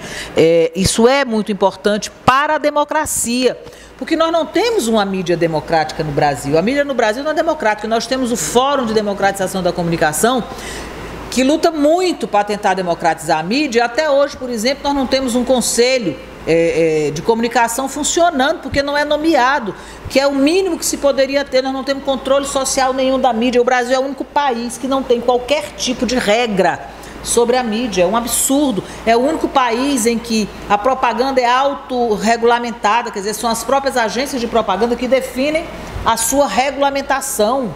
Eu é que digo como é que eu quero me comportar, não é a sociedade. Então, a mídia no Brasil não tem qualquer controle, o que não é verdade em relação a outros países, inclusive aos Estados Unidos, que o nosso modelo de mídia, de que a mídia foi implantada no Brasil, foi seguindo o modelo americano, mas lá tem controle. Lá, por exemplo, não é permitido que eu seja dono de rádio, de televisão, de jornal, de internet e de revista. Lá não é permitido, ninguém pode ser dono de todos os meios de comunicação, como acontece aqui no Brasil, que a Globo tem jornal, revista, internet, televisão, satélite. Quer dizer, até as nossas comunicações são monopolizadas pela Globo, né? Então, quer dizer, isso não é permitido nos Estados Unidos. Se eu sou dono de rádio, eu não posso ter televisão. Se eu sou dono de jornal, eu não posso ter rádio. No Brasil é uma desregulamentação geral e nós nunca conseguimos fazer a regulação da mídia. Toda vida que se fala no Brasil em regulação da mídia, a mídia vem dizer que nós queremos censurar. Nós não queremos censurar, não. Nós queremos apenas regulamentar para que ela possa refletir a pluralidade da sociedade, não o senso comum da sociedade. Porque a mídia trabalha, como ela é comercial, ela tenta trabalhar o senso comum, porque o que dá audiência a ela é o senso comum. Então ela não trabalha a pluralidade. Ela trabalha especificamente um aspecto. Nós precisamos regulamentá-la para que ela possa refletir a sociedade como um todo. Nos Estados Unidos também é obrigado, tem um percentual de negros na televisão, obrigatoriamente, porque a sociedade não é só de brancos. Então você tem lá um percentual, a gente não tem, né? Quando a gente tem um negro na televisão, a gente acha o máximo, finalmente um negro na televisão. Porque normalmente quando aparece negro na televisão é empregado doméstico, é motorista, né? Você não tem lá um Obama, presidente do Brasil, na televisão, né? Por isso o Lula incomodava tanto, né? Um pobre metalúrgico virou presidente do Brasil, incomodava profundamente. Analfabeto? Né? Analfabeto, aspas, né? Porque é muito mais inteligente do que qualquer pós-doutorado. E acho que é fantástico. E foi este presidente é o que tem o maior número. Não existe ninguém que tenha tantos títulos de louvor acadêmico como o presidente Lula. Se você for contar quantos títulos de doutor honoris causa que o presidente Lula recebeu no Brasil e no mundo inteiro, porque não recebeu só no Brasil, não. Há um profundo reconhecimento internacional sobre a capacidade que esse homem que veio lá de baixo do sertão pernambucano, passando sede e fome, alcançou o maior posto desse país e fez a maior revolução que esse país já viu à época, que foi criar um número enorme de universidades, porque a universidade leva a pensar, leva a refletir, produz conhecimento, e isso não interessa às elites brasileiras que querem manter o país subordinado e de joelhos. Mas, para terminar, que aí agora eu me empolguei, né? Aí eu vou pegando fôlego, né? Eu vou pegando fôlego, né? Porque essas coisas vão vindo muito. O livro que eu trouxe hoje é um livro de uma companheira, professora da universidade, a professora Helena Frota, que é coordenadora do Observem, do Observatório da Violência contra a Mulher, né? A professora Helena escreveu esse livro com a Vivian Matias dos Santos, à época, sua orientanda, doutoranda do curso de Ciências Sociais de Sociologia da UES, onde a Helena é professora, e é um livro que vai tratar do machismo e da impunidade, o feminicídio no Ceará.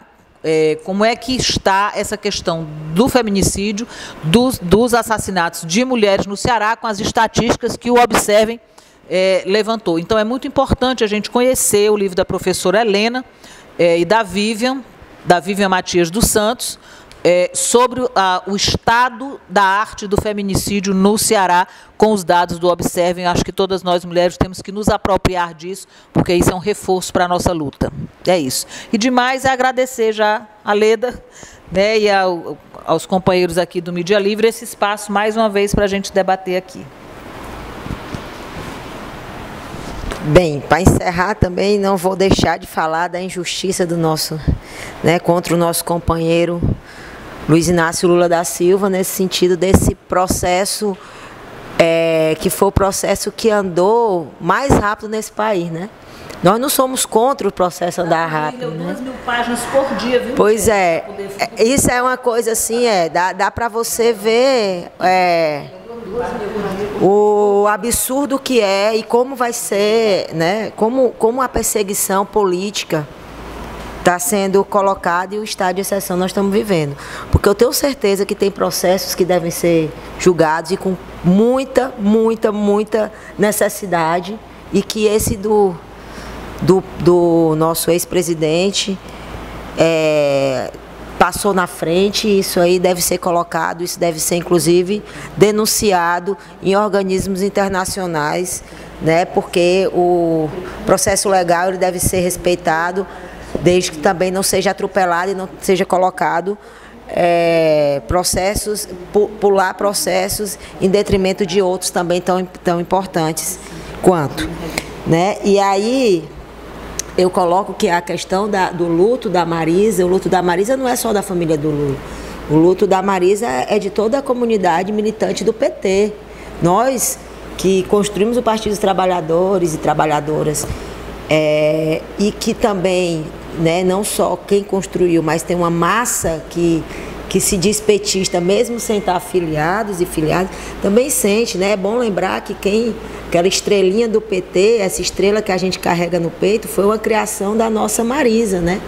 Foi ela que pensou isso. Então isso não é só um luto, um dia de luto ao nosso ex-presidente, à família dele, mas sim um dia de luto de todos nós que pensamos um país diferente, que sabemos que qualquer, né, que o capitalismo ele tem problemas e que administrar esse capitalismo ele é muito difícil, mas que nós sabemos a revolução que foi feita, né, com a classe trabalhadora, com a população negros e negras, com a população LGBT, com a população de mulheres, os direitos garantidos no país e a repercussão que o Brasil teve, o patamar que o governo do presidente Lula levou o Brasil internacionalmente, isso e que pode ser destruído rapidamente com esse golpe, né? Nós precisamos estar atentos e atentas e garantir sim que tem eleição em 2018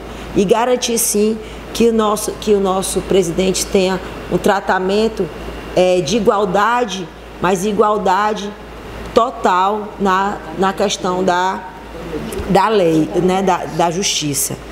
Né? Acho que isso é importante a gente colocar. Para também finalizar, dizer que a elite nesse país, ela não gosta da universidade porque ela nos tira do espaço de escravo, que querem nos voltar no processo da reforma trabalhista, da forma da Previdência, e que na reforma trabalhista já colocou, que a gente tira direito dos trabalhadores e trabalhadoras, e isso escraviza, porque quando pega nosso corpo e nos coloca diretamente, né, e aí falo também sobre a questão da mudança do ensino médio, que coloca os meninos para não estudarem, não refletirem, e sim ser meros tecnocratas, né, no sentido de chegar, né, não chega nem a ser tecnicistas, né, no sentido assim de você ir para o mercado de trabalho e esquecer que a juventude precisa viver de arte, precisa ter arte, precisa ter cultura, precisa ter conhecimento para exercer também. E isso dá direito de cidadania, isso traz a cidadania para a pessoa, né, para o sujeito. E você romper esse tempo de trazer os meninos para o mercado de trabalho, no sentido de uma mão de obra barata para a elite brasileira, a gente também tem que refletir sobre isso, que é exatamente o que a elite brasileira quer, é trazer de novo as pessoas trabalhando por um prato de comida.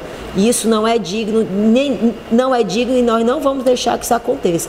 E é isso que tirou. Foi isso que o governo de esquerda fez, e é isso que também estão criminalizando o Lula nesse processo dele, que é exatamente de tirar as trabalhadoras domésticas, de tirarem lá por trabalhar por um abrigo e a comida. Muitas vezes não tinha horário de terminar o seu trabalho e horário de começar. E o começo era sempre cedo da manhã, aliás. Então é importante a gente falar disso. E eu trouxe aqui também, eu e a Fátima estamos meio que juntas no pensamento do livro, né? Eu estou trazendo um livro que aí vocês também podem acessar pela internet, né? Por meio da página do Instituto Patrícia Galvão, que é o Feminicídio, né, o nome do livro é Feminicídio, hashtag Invisibilidade Mata. E aí a invisibilidade de nós mulheres mesmo, de todas nós, no sentido de mulheres heterossexuais, mulheres bissexuais, mulheres lésbicas, mulheres trabalhadoras, mulheres que fazem trabalhos, inclusive, interessante é dizer que nós estamos em vários locais de trabalho, de espaço de trabalho, que ainda que nós ainda sofremos assédios morais, assédios sexuais no espaço de trabalho, e é importante a gente colocar esse livro que foi feito junto com o Instituto Rosa Luxemburgo e Fundação Rosa Luxemburgo e o Instituto Patrícia Galvão. Ele vem falar sobre exatamente a questão da relação dos casos de feminicídio no Brasil, e também dizer que o Brasil é o 5º país, né, que é o maior os assassinatos contra mulheres. E aí é vergonhoso quando a gente vê que as pessoas só falam também esse golpe branco, hétero, né, hétero no sentido que a gente diz assim, machista mesmo, né, e que de homens, né, e aí que o nosso país continua nessa margem de mulheres, e aí vem como isso é possível, né? Vem uma ação popular para fazer uma lei que se chama Lei do Feminicídio, e a gente, o 5º país maior do mundo, que mata, né? Então, sim, é o país que mais mata LGBT do mundo, é o 5º país que mata mulheres. Então, assim, não é fácil viver de forma digna, quando se a dignidade não vem exatamente das instituições, né, que é o governo, o parlamento, o judiciário. Então a gente precisa ver isso e refletir sobre isso. Nós acho que esses debates é muito mais do que a gente afirmar, mas sim a gente fazer com que as pessoas reflitam e busquem informações. Então, assim, esse livro é Feminicídio no Brasil, hashtag Invisibilidade Mata. Ele está disponível na internet. Bota lá, a gente está falando aqui de mídias sociais, bota no Google, ele está em PDF em alta resolução. Quem quiser pegar e ter esses dados também para subsidiar nesse debate tão de enfrentamento às violências no Brasil. Então, muito obrigada, agradeço aqui a participação. Também queria desejar Feliz Natal, né, feliz festa para vocês, que a gente tenha essa reflexão de a solidariedade não ser apenas nesse momento que a gente traz um pouco, né, o nosso coração cristão, mas que a nossa solidariedade seja contínua e diária. Então, muito obrigada aí e boa noite. Ô, Michele, foi um prazer enorme tê-la aqui com a gente, né? E já se sinta convidada para um tema específico que nós já pensamos sobre a violência contra a mulher lésbica e bissexual, né? Sabemos que você se aprofunda nesse tema e vamos precisar de você para nos ajudar a bater esse papo necessário hoje num Brasil de muito mais violência do que ele sempre teve. Mas eu vou abrir uma exceçãozinha, porque, Fátima, você estava lembrando aqui, eu achei um dado importante, que o juiz revisor precisaria ler 2.000 páginas por dia. Então, não, ele leu, não. Ele precisava ter. Não, é pior. Bom, mas eu vou passar para a Fátima, eu vou abrir esse parêntese antes de encerrar, porque não dá para passar. Não, e eu ainda disse errado. Ele não leu 2.000 páginas por dia, foi por hora. O juiz revisor, isso é um dado divulgado pelo sociólogo cientista político Emi Sader, que publicou um Twitter,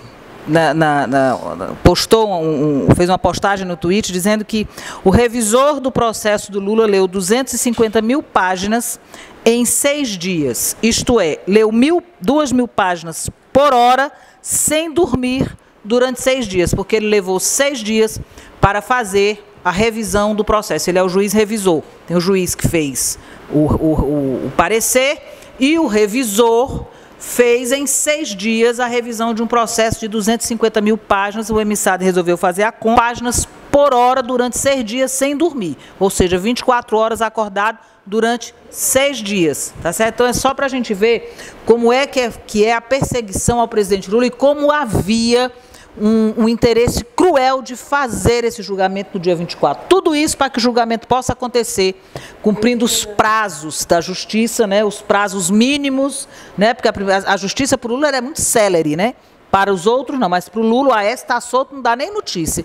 Mas para o Lula a justiça é célere. Então, tudo isso está sendo feito para que o presidente Lula possa ir a julgamento exatamente no dia da missa de 1 ano de morte da nossa companheira Marisa Letícia. E eu esqueci, mas quero desejar um Feliz Natal para todas nós, um ano novo de muita paz, de muita luz, de muita resistência. Se Deus quiser, nós vamos eleger o presidente Lula e mandar um recado que você vai permitir para o presidente Lula. Presidente, Feliz Natal, nós estamos aqui, nós estamos na luta e nós estamos com você. Não tenha dúvida que nós vamos estar na rua defendendo esse país e defendendo tudo que você representa. Feliz Natal e um ano novo de muita paz. Vou passar aqui para a companheira Marti também. Eu também queria desejar a todos um Feliz Natal, sobretudo um Natal que se diferencie da proposta comercial que tomou conta dessa data, né? Um Natal com menos Papai Noel e com mais Menino Jesus para todos, para os que creem. Para os que não creem, um Natal também, uma data com muita solidariedade, com muita luta e resistência, né? Então, Feliz Natal para todos nós. Vimos aqui, nós discutimos a Lei Lula, né? De iniciativa da deputada federal Luciane Lins, quer dizer, um esclarecimento importante de mais um instrumento que nós temos de resistência do ponto de vista legal, e culminamos com a necessidade de resistir na luta pela democracia no Brasil. E a democracia no Brasil passa por defender Lula dessa condenação digna de um golpe de Estado, e nós precisamos resistir. Eu sou normalmente uma pessoa muito otimista. Sei que nós não vamos deixar.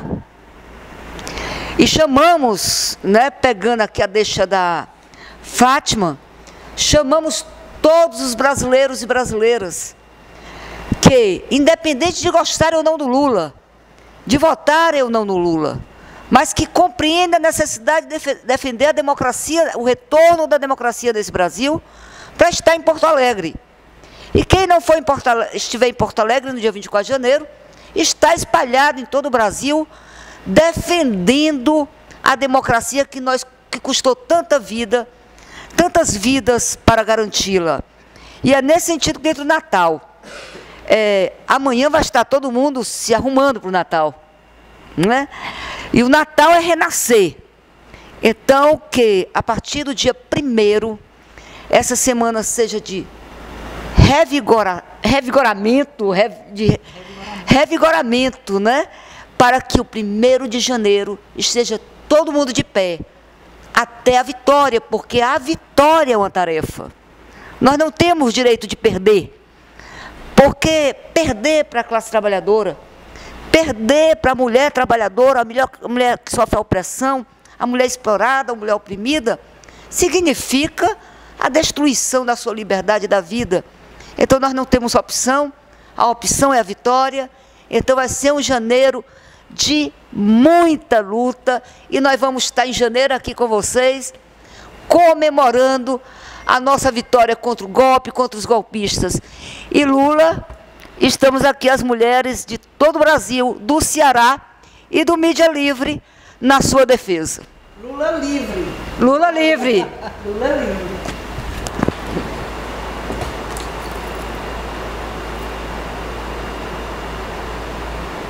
Você acaba de assistir mais um live da Mídia Livre.